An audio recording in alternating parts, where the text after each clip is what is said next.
Did you know that a man once made his executioners laugh while they were killing him? That someone facing the most brutal torture in Roman history found a way to turn his death into comedy? St. Lawrence didn't just face martyrdom. He turned it into the most famous joke in Christian history. How does someone find humor in the face of unimaginable pain? What kind of faith transforms agony into joy, terror into triumph? And why did Lawrence's final words echo through history as both the ultimate act of defiance and the purest expression of love? This is the story of St. Lawrence, the deacon who discovered that sometimes the best way to defeat your enemies is to make them smile. If you've ever wondered whether joy can survive in the darkest moments, let this story show you the answer. In 3rd century Spain, a boy was born who would one day laugh in the face of death. Lawrence grew up in Huesca during a time of relative peace for Christians, but he absorbed stories that would shape his destiny, tales of believers who found joy even in suffering, hope even in darkness. At 18, Lawrence left Spain for Rome, carrying his parents' blessing and a spirit that refused to be dampened by danger. Rome in 230 AD was a city of contrasts, magnificent temples next to crowded slums, wealthy patricians feasting while beggars starved. It was exactly where someone like Lawrence could make a difference. He quickly found the Christian community and threw himself into service with infectious enthusiasm.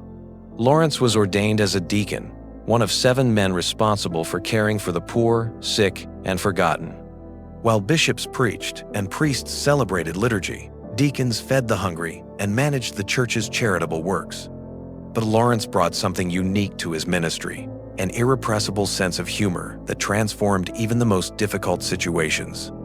When delivering food to families too proud to accept charity, he might joke that he was just a delivery boy who would get in trouble if they didn't take the package. When comforting the grieving, he would share funny stories until tears of sorrow became tears of laughter. His approach was revolutionary. Most religious figures were serious, even somber. Lawrence proved that holiness and humor could walk hand in hand, that joy was not frivolity but faith in action. Under Pope Sixtus II, the Roman Church flourished. The Pope recognized in Lawrence a kindred spirit, and they became father and son in faith, partners in service, friends who shared both burdens and laughter. Lawrence's reputation grew throughout Rome. Even pagans spoke well of the cheerful deacon who always had enough bread for the hungry, enough time for the lonely. The truth was simple and miraculous. Lawrence had learned the secret of multiplication through love and joy. The more he gave away, the more he seemed to have. But dark clouds were gathering. A new emperor was rising, and with him, a persecution that would test every ounce of Lawrence's faith and joy. In 257 AD, Emperor Valerian issued an edict that sent shockwaves through the Christian world. All bishops, priests, and deacons were to be arrested immediately. The church's property was to be confiscated, its leaders eliminated. The persecution was methodical and brutal. Unlike previous emperors who had acted on impulse, Valerian was systematic. He wanted to destroy Christianity by cutting off its head, eliminating the leadership, and leaving the faithful scattered.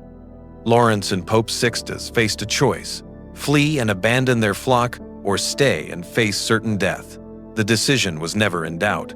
They would continue their work and trust God with the consequences. For months, they operated in secret. Masses were celebrated in hidden rooms. Food distribution continued through trusted intermediaries. Lawrence developed an elaborate network that allowed the church's charitable work to continue even under threat of death. But Valerian's agents were closing in. On the 6th of August, 258 AD, Roman soldiers surrounded Pope Sixtus as he celebrated Mass in the cemetery of Calixtus. The Pope and 4 deacons were arrested on the spot. Lawrence was across the city, distributing aid to refugees. When word reached him, his first instinct was to rush to the prison. But wiser heads prevailed. If Lawrence was captured too, who would care for the church's resources? So Lawrence watched from the shadows as his spiritual father disappeared into Roman imprisonment. He knew his own arrest was only a matter of time. The question was not whether Lawrence would be captured, but what he would do with the time he had left. Lawrence knew he had 3 days at most before the soldiers came for him. Those 3 days became the most important of his life.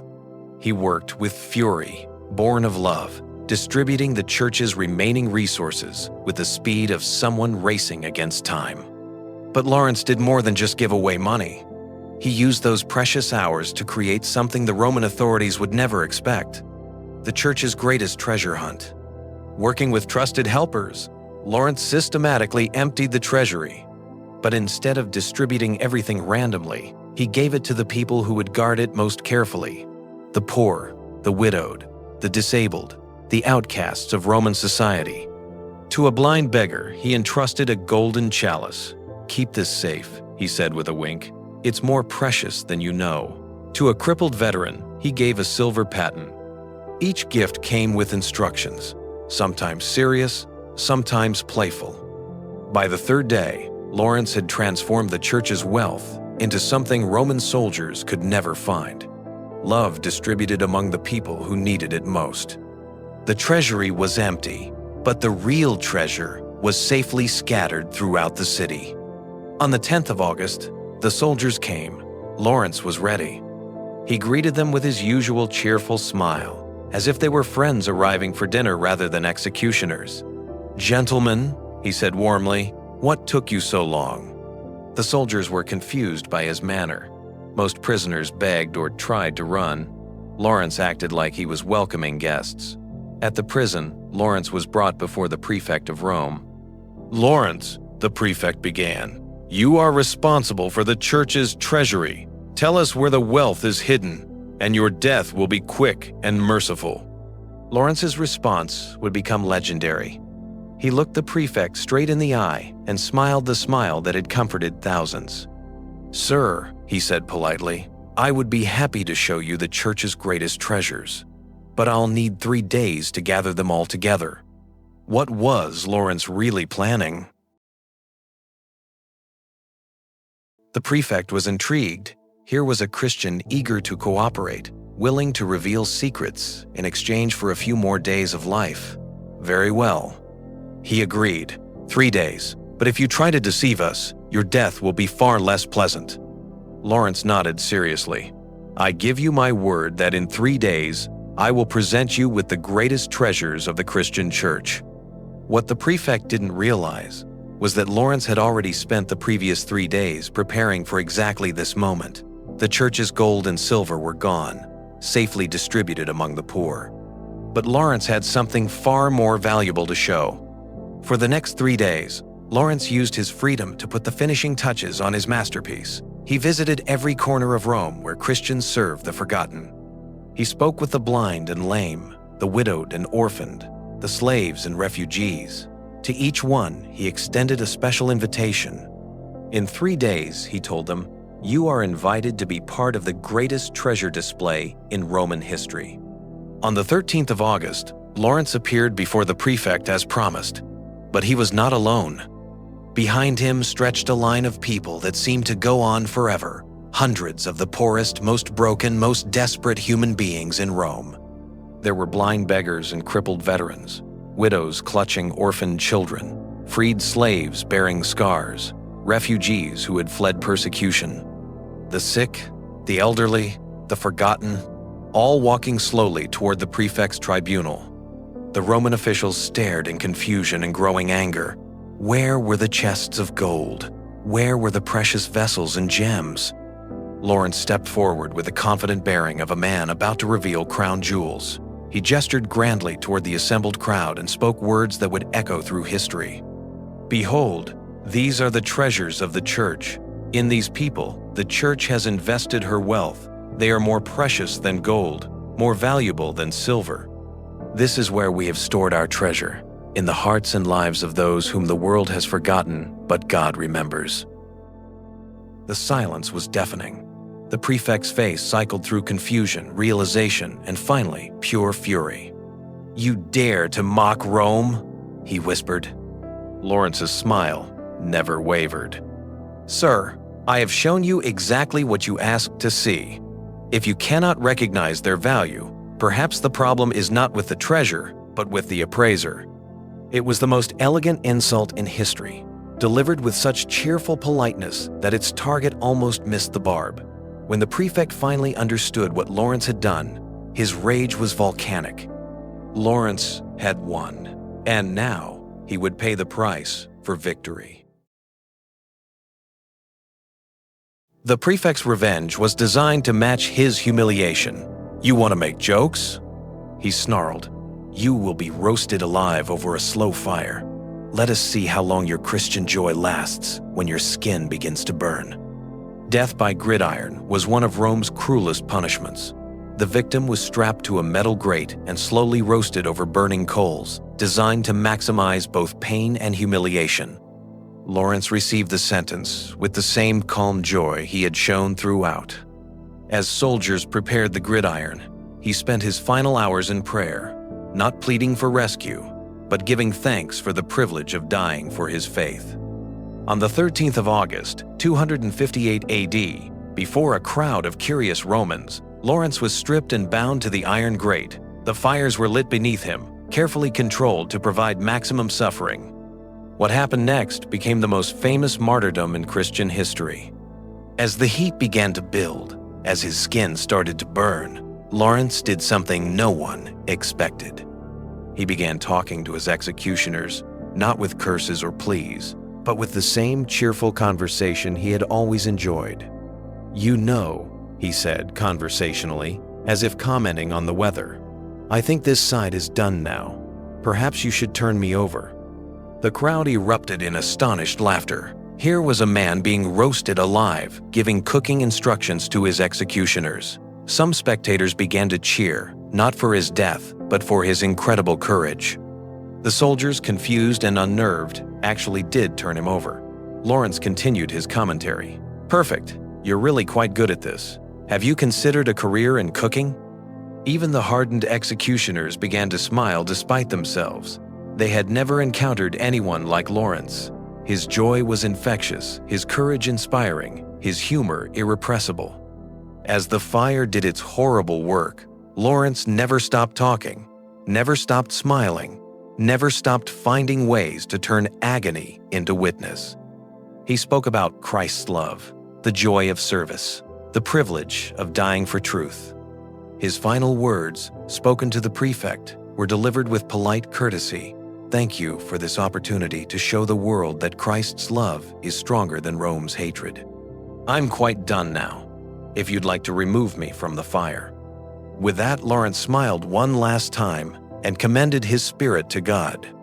The crowd that had come to see a man broken by torture instead witnessed someone transformed by joy. Many left asking questions about a faith that could produce such extraordinary courage. Lawrence had done in death what he had done in life, turned suffering into service, pain into purpose, and fear into faith. The death of Lawrence sent shockwaves through the Roman Empire. Christians had died bravely before, but none had ever died laughing. None had turned their execution into comedy that left executioners smiling and audiences cheering. Within hours, the story was spreading through Rome like wildfire. People were telling and retelling the tale of the Deacon who had joked with his killers. The details grew with each telling, but the core remained. Here was a man who had found something so valuable that death itself became cause for celebration. The Roman authorities realized too late they had made a catastrophic mistake. Instead of terrifying Christians into submission, Lawrence's death had made Christianity irresistibly attractive. Who wouldn't want faith that could produce such joy, such courage, such unshakable peace? Conversions began immediately. Some who watched the execution became Christians on the spot. Others sought out Christian communities, desperate to understand what could make someone face death with a smile. Lawrence's treasure display had revealed the church's real strength, not gold or silver, but care for society's most vulnerable. The hundreds of poor people who had stood behind Lawrence represented a social revolution no persecution could stop. Churches throughout the empire began honoring Lawrence not just as a martyr, but as a model of Christian joy. Artists depicted him not as a suffering victim, but as a smiling servant holding the gridiron that had become his symbol. Emperor Valerian's persecution began to crumble in the face of the joy Lawrence had unleashed. Soldiers found it harder to arrest people who reminded them of the cheerful Deacon. Officials grew reluctant to create more inspiring martyrs. The Deacon, who had faced fire with a smile, had accomplished what no army could achieve. He had made goodness irresistible, faith attractive, and joy contagious. Today, St. Lawrence remains beloved for proving that holiness doesn't require solemnity, that service can be seasoned with laughter, and that true treasure is found in people, not possessions. Lawrence chose to see God's image in society's cast-offs, found laughter in life's darkest moments, and discovered that sometimes the best way to defeat enemies is to make them smile. Lawrence discovered perfect treasure in imperfect people, eternal joy in temporary pain, and victory hidden inside defeat. His laughter still echoes across the centuries, daring us to look at suffering through his eyes and to find joy where the world expects despair.